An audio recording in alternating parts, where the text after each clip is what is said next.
mieux s'immerger dans la réalité politique, sécuritaire, économique et sociale d'Israël, connectez-vous chaque matin sur Studio Kalita.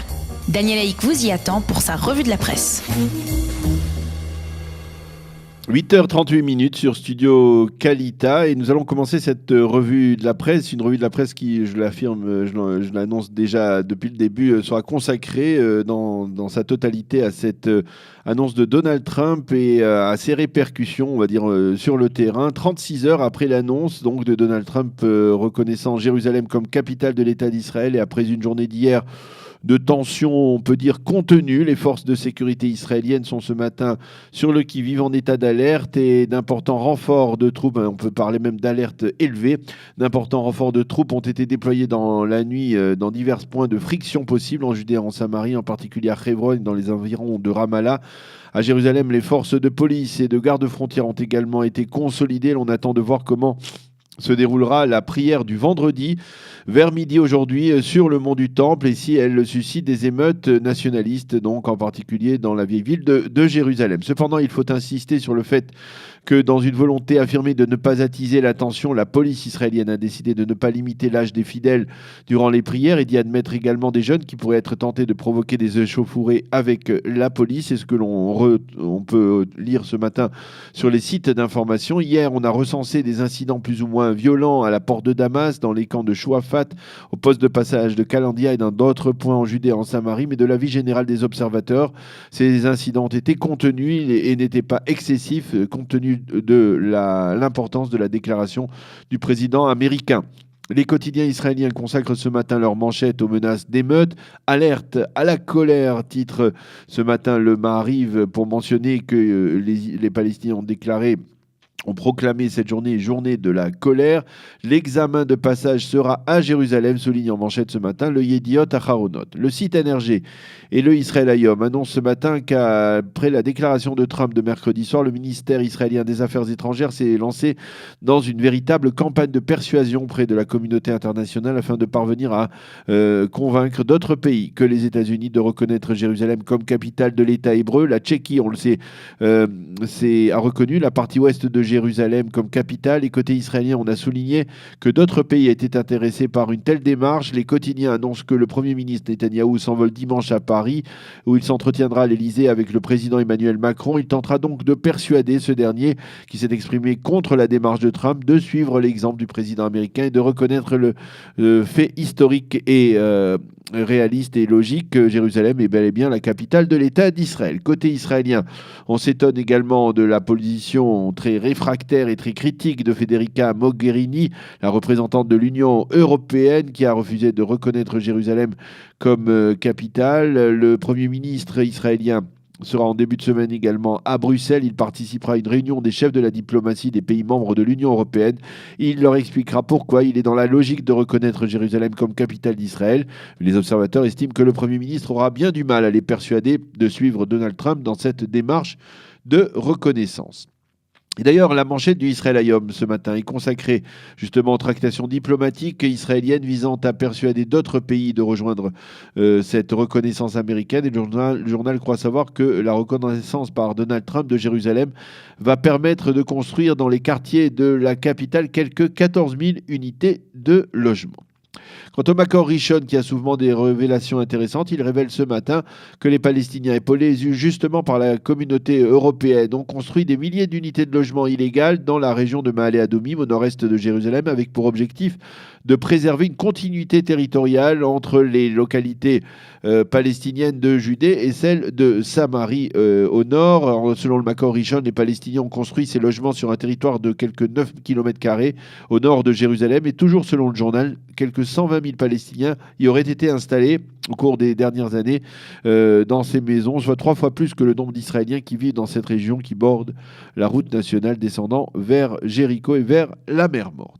Le Maariv, lui, cite des responsables à la Maison-Blanche qui affirment que le refus par les Palestiniens de rencontrer le président américain Mike Pence qui est attendu dans la région la semaine prochaine, aura des conséquences importantes. Alors qu'écrivent ce matin les éditorialistes dans leurs commentaires sur la décision historique de Donald Trump, il faut souligner que les éditorialistes s'expriment bien entendu de manière massive dans les suppléments, dans les journaux et dans les suppléments du Shabbat. Et nous commencerons par le Makor Rishon, qui ne paraît que le vendredi. Le rédacteur en chef du journal, qui est proche de la droite nationaliste israélienne, Haggai Segal, parle de miracle de Hanouka dans le cadre de cette déclaration. S'il y a 2 ans, vous nous avez dit que cet homme bizarre, Donald Trump, serait président des États-Unis et qu'un an après, il aurait reconnu lui-même Jérusalem comme capitale de l'État d'Israël, nous ne l'aurions pas cru et pourtant il l'a fait, de rappeler que ceux qui se sont penchés sur les faits historiques qu'ont été la déclaration Balfour et la reconnaissance du plan de partage de la Palestine savent également pertinemment qu'ils se sont produits à contre-courant de l'histoire, dixit Haggai Segal. Comme cette déclaration donc de Donald Trump. Amit Segal, qui est d'ailleurs le fils de Haggai Segal et qui est le correspondant politique de la seconde chaîne de télévision, insiste sur le fait que la déclaration de Donald Trump est un succès diplomatique pour Binyamin Netanyahou dans une semaine où le Premier ministre a pu oublier les enquêtes de la police le concernant. Quant à Shalom Yerushalmi, il affirme que la déclaration de Trump vient apporter un caractère officiel à un développement qui est une réalité sur le terrain, la présence d'Israël dans la partie est de Jérusalem. Cependant, cela fait bien longtemps qu'il est impossible de partager Jérusalem en 2 capitales, écrit Shalom Yerushalmi. Enfin, le Makor Rishon souligne en évidence la réaction très critique du mouvement réformiste américain à la déclaration de Trump. Il ne faut pas transférer l'ambassade des États-Unis à Jérusalem sans un accord de paix avec les Palestiniens, ont déclaré les chefs du mouvement réformiste américain, ce qui a suscité une réaction, je cite, de déception et de frustration de la part du consul général d'Israël à New York, Danny Dayan. Le Israël Hayom lui mentionne en évidence l'analyse de son spécialiste du dossier Jérusalem, Nadav Shragai, qui estime que dans cette affaire, il faut tenir compte des intérêts que certains pays arabes comme la Turquie ont de faire embraser le mont du Temple et la région. Abbas joue un double jeu, affirme-t-il. D'un côté, il parle de protestation non violente, mais de l'autre, il appelle les Arabes à se révolter contre le moindre changement du statu quo. Le Israël Hayom souligne l'opposition de plus en plus farouche des Européens à la déclaration unilatérale de Donald Trump. Alouf Ben, le rédacteur en chef du Haaretz, publie ce matin dans son éditorial du vendredi une analyse pertinente dans laquelle il estime qu'en reconnaissant Jérusalem comme capitale, Donald Trump a fourni à Binyamin Netanyahou un nouvel argument massif pour détruire le nationalisme palestinien. Et au passage, le suspect de corruption qu'est Binyamin Netanyahou est redevenu un homme d'État, dixit donc, bien entendu, Alouf Ben. Ceux qui accusent Binyamin Netanyahou de n'avoir d'autre projet que celui de rester le plus longtemps au poste de Premier ministre se trompent. Netanyahou a bel et bien un objectif et c'est celui de démolir le nationalisme palestinien. Et mercredi soir, le Premier ministre a pu se féliciter des propos de Donald Trump qui l'aident à aller dans ce sens, écrit ce matin Alouf Ben dans le Haaretz. Dans le Maariv, Caroline Glick, l'experte en politique américaine du journal, explique qu'en faisant cette déclaration, Donald Trump n'a pas seulement reconnu Jérusalem comme capitale d'Israël, il a également neutralisé l'influence du département d'État et de Rex Tillerson qui était opposé à une telle démarche. Ben Caspit, le correspondant politique du Maariv, l'homme qui n'arrive jamais à dire le moindre compliment à Binyamin Netanyahou, persiste ce matin dans son approche et affirme avec une allusion insidieuse aux affaires judiciaires du Premier ministre que, je cite, « Lorsque les vapeurs du champagne sorties pour fêter la déclaration de Trump se seront évaporées, alors Binyamin Netanyahou devra faire face à une réalité qui est en train de le rattraper, celle des affaires judiciaires le concernant. » Le supplément du Yediot Aharonot publie en page d'ouverture une photo montage qui circule sur la toile et qui montre Donald Trump à la place de l'un des 3 parachutistes qui ont libéré le mur occidental dans la célèbre photo de David Rubinger du 7 juin 1967. Et en évidence, le Yediot Aharonot tente de minimiser l'importance de la déclaration de Donald Trump et son caractère historique. Orly Azoulay, la correspondante du Yediot à Washington, explique le poids des évangélistes, poids majeur dans la décision de Donald Trump, et elle souligne que Binyamin Netanyahou était au courant depuis le début de l'intention américaine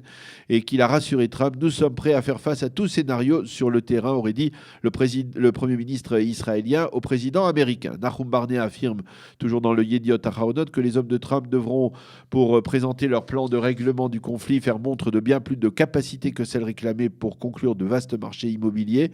Ils ont peut-être réussi à l'expulser des démunis de certains immeubles de New York, mais n'ont jamais évacué des militants de la droite nationaliste et religieuse de leurs implantations, écrit ce matin Nahum Barnea. Et c'est par lui que nous conclurons donc ce survol de la presse israélienne qui consacre de très nombreuses pages donc, de ses éditions de ce vendredi à la déclaration de Donald Trump et à ses répercussions. Nous allons marquer une pause et on se retrouve dans quelques instants avec notre invité du vendredi pour un mot sur la paracha. Ce sera le Rav Yonatan Seror de Tel Aviv. Pour mieux s'immerger dans la réalité politique, sécuritaire, économique et sociale d'Israël, connectez-vous chaque matin sur Studio Kalita. Daniel Haïk vous y attend pour sa revue de la presse.